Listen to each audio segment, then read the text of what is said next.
Hello guys, तो हमारा ये व्लॉग शुरू होता है छठ पूजा के दूसरे दिन यानी खरना के दिन की तैयारी के साथ। तो ये हमने चावल भिगो के रखे हुए हैं खीर बनाने के लिए, क्योंकि इस दिन खीर और रोटी बनती है। और ये दूध है जिसमें ड्राई फ्रूट्स हमने डाल दिए थे पहले ही काट के। और ये हम खीर बनाने की तैयारी में लगे हुए हैं, यानी खीर बन रही है। यहाँ पर खीर को चलाते रहना पड़ता है ताकि वो नीचे लग ना जाए, तो मैं उसको बार बार चला रही थी। और काफ़ी मात्रा में जो है हमें खीर बनानी थी, क्योंकि काफ़ी लोगों को हमें प्रसाद भी देना था। तो हम यहाँ पे खीर बना रहे थे। उसके बाद हम जो है, मेरी मम्मी जो व्रत कर रही हैं वो रोटी बनाने की तैयारी में लगी हैं। तो आप ये देख सकते हैं कि क्योंकि यहाँ पर बहुत ज़्यादा लोगों को प्रसाद देना था, तो उसकी तैयारी में ज़्यादा आटा सानने में लगी हुई हैं। और अब यहाँ पे ये रोटी बना रही हैं। तो मेन जो प्रसाद होता है वो खीर और रोटी का ही होता है। तो ये आप देख सकते हैं कि वो रोटी में घी लगा रही हैं। रोटी तैयार हो गई है बिल्कुल। तो सारी रोटियां तैयार करके, काफ़ी सारे जो है रोटी तैयार करके, अब हम जो है जहाँ पर हम पूजा करने वाले थे वहाँ पर लेके जा रहे हैं। क्योंकि हमारे घर में सब जगह पर कारपेट है, तो दिया और अगरबत्ती वगैरह जला पाना जो है थोड़ा पॉसिबल नहीं होता। इसके अलावा स्मोक अलार्म भी लगा हुआ है। तो गैरेज ही एक ऐसी जगह बची थी जहाँ पर फर्श है और जहाँ पर स्मोक अलार्म नहीं है, तो हमने वहीं पे सेटिंग करी है पूजा करने की। तो आप ये देख सकते हैं पूजा की तैयारी हो रही थी। तो ये चौक जो है बिठाया जा रहा है, आटे से जो है लाइनें बना के जो है चौक बिठाते हैं। तो ये चौक बिठाने की तैयारी कर रही थी और यहीं पर जो है मेन पूजा का काम होना था। तो आप ये देख सकते हैं कि यहाँ पर पाट भी बिठा दिया है चौक बिठाने के बाद, और वही सब पूजा करने की तैयारी में लगी हुई थी। तो केले के पत्ते जो है, यहाँ पर वैसे तो चीज़ें आसानी से मिलती नहीं है, लेकिन लकीली हम लोगों को जिन जिन सामान की पूजा के लिए ज़रूरत थी वो सारी चीज़ें जो है हमें मिल गई थी।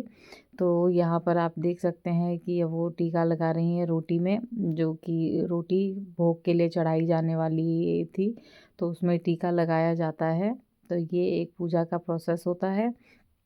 तो यहाँ पर आप देख सकते हैं वो पूजा की तैयारी कर रही हैं और जिन जिन चीज़ों की ज़रूरत है वो चीज़ें कर रही हैं।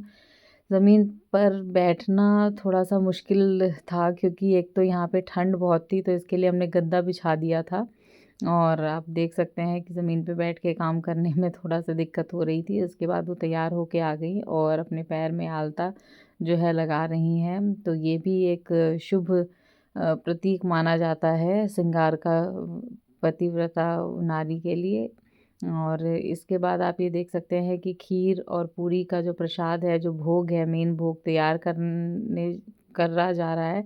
तो इसके लिए जो है 2 रोटी के बीच में खीर डाल के, या कुछ लोग खीर रोटी के ऊपर भी डालते हैं, लेकिन ये मैंने नई तरीके से उनको देखा कि खीर के जो है एक रोटी के ऊपर खीर डाल के उसको दूसरे रोटी से ढक के, और सारे जो है भोग, जितने भी भोग लगने थे वो सब बना रही हैं। और ऐसा इसलिए है क्योंकि कहते हैं कि फैमिली के जितने भी मेंबर्स होते हैं सबके हिस्से का निकलता है। खैर यहाँ पर तो फैमिली के मेंबर्स ही कम है, लेकिन जिनके भी फैमिली में जितने भी मेंबर्स होते हैं उन सब के लिए हिस्सा निकाला जाता है, उन सब के नाम का भोग लगाया जाता है। तो ये सारा भोग जो है प्रसाद के रूप में जो है लोगों में बाँटा भी जाता है, अपनी फैमिली मेंबर्स को खिला दिया भी जाता है। तो यहाँ पर तो ख़ैर फैमिली मेंबर्स में हम 4 लोग ही हैं, मम्मी, पापा और मैं, और अभी थे। तो यहाँ पर अभी नहा के तैयार होके पूजा करने के लिए वो भी आ गया था। पापा यहाँ पर उनकी वीडियो बना रहे थे और मम्मी अभी भी तैयारी में लगी हुई थी। काफ़ी सारी तैयारी करनी पड़ती है। तो अब यहाँ पे पान पे फूल रखा जा रहा था, और फूल रखने के बाद जो है पान के पत्तों पर सुपारी रखी जाती है।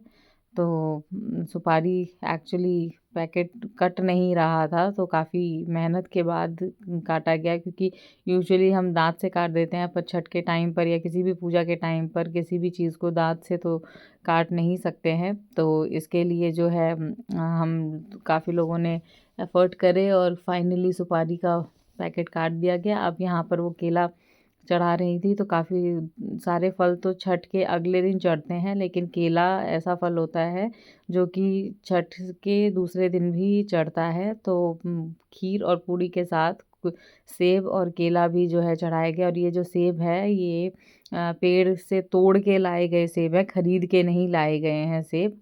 तो ये आप देख सकते हैं कि पूजा प्रारंभ ख़त्म हो गई है, और ख़त्म होने के बाद अब ये प्रसाद जो है दिया जा रहा है। तो अब ये जो है प्रसाद खा रहे हैं, और इसी के साथ जो है मम्मी ने चाय पी और व्लॉग